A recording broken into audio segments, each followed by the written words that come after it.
সংখ্যালঘু মিয়া মুছলমানৰ ভোট লৈ পেলাই জিকি দিল্লীত যোৱা এজন ব্যক্তি প্ৰদ্যুৎ বৰদলৈ ডাঙৰীয়াই কৈ আছে ৰেজাউল কৰিম চৰকাৰ কোন তেখেতে চিনি নাপায়।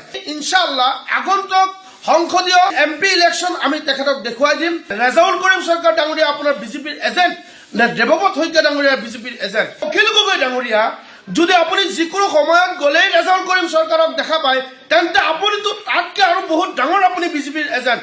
যিকোনো পলে প্ৰকাৰে যাতে কংগ্ৰেছ জিকিব নোৱাৰে তাৰ কাৰণে আমি আহ্বান জনালো। প্ৰত্যেকটো অপদস্থৰ প্ৰতি উত্তৰ সংখ্যালঘু সংগ্ৰাম পৰিষদ আৰু বিভিন্ন সংখ্যালঘু দল সংগঠন আমি নিৰ্বাচনৰ সময়ত নিশ্চয়। ইতিমধ্যে সমগ্ৰ অসমৰ মাজত এটি তোলপাৰ লগা বিষয় হৈছে সদ্য পদত্যাগী আমছুৰ প্ৰাক্তন সভাপতি ৰেজাউল কৰিম চৰকাৰ ডাঙৰীয়া আৰু ৰেজাউল কৰিম চৰকাৰ ডাঙৰীয়া আমছু পদত্যাগ কৰি পেলাই ইতিমধ্যে আপোনালোকে গম পায় যে কংগ্ৰেছ দলত যোগদান কৰিছিলে।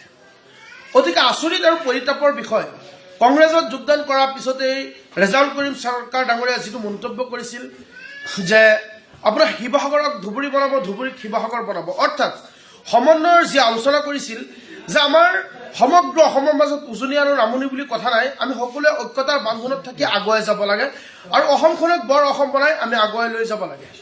তাৰপিছত বিভিন্ন দল সংগঠনে যি ধৰণৰ মন্তব্য কৰি পেলাই অসমৰ মাজত এটি অপ্ৰীতিকৰ কাৰ্য সৃষ্টি কৰিছে, তেওঁলোকৰ হেঁচা বহন কৰিব নোৱাৰি কংগ্ৰেছ দলৰ এজন সাংসদ সংখ্যালঘু মিয়া মুছলমানৰ ভোট লৈ পেলাই জিকি দিল্লীত যোৱা এজন ব্যক্তি প্ৰদ্যুৎ বৰদলৈ ডাঙৰীয়াই কৈ আছে ৰেজাউল কৰিম চৰকাৰ কোন তেখেতে চিনি নাপায়।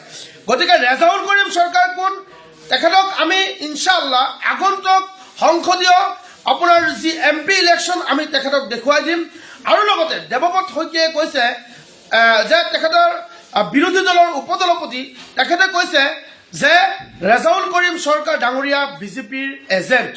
অতিকে আচৰিত, নিন্দনীয় আৰু দুৰ্ভাগ্যজনক কথাটো হ'ল এইজন দেৱব্ৰত শইকীয়া ডাঙৰীয়াই এটা সময়ত কৈছিল যে মোৰ মা মনা কৰাৰ কাৰণে মই বিজেপিত যোৱা নাই, অৰ্থাৎ তেখেতে বিজেপিত গ'লে হয়।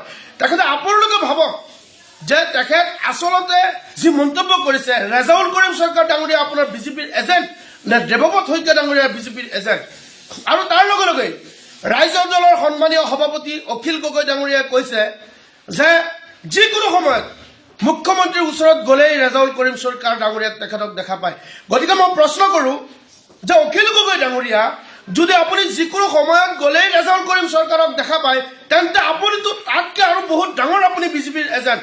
এয়া যে বিভিন্ন ধৰণৰ যিবোৰ মন্তব্য কৰিছে আমি অসম সংখ্যালঘু সংগ্ৰাম পৰিষদৰ তৰফৰ পৰা তীব্ৰ ভাষা আৰু নিন্দা জনাইছো আৰু আমি স্পষ্ট ভাষাত কৈছো যিসকল ব্যক্তি মুছলমানক লৈ পেলাই ৰেজাউল কৰিম চৰকাৰ ডাঙৰীয়াক লৈ পেলাই কংগ্ৰেছত দুদিন থাকিব দিয়া নাই, তেখেতক ওলাই আহিবলৈ বাধ্য কৰাইছে, এই কংগ্ৰেছ দলক যাতে মুছলমান সংখ্যালঘু এৰিয়াত বৰ্জন কৰি পেলাই যিকোনো পলে প্ৰকাৰে যাতে কংগ্ৰেছ জিকিব নোৱাৰে তাৰ কাৰণে আমি আহ্বান জনালো।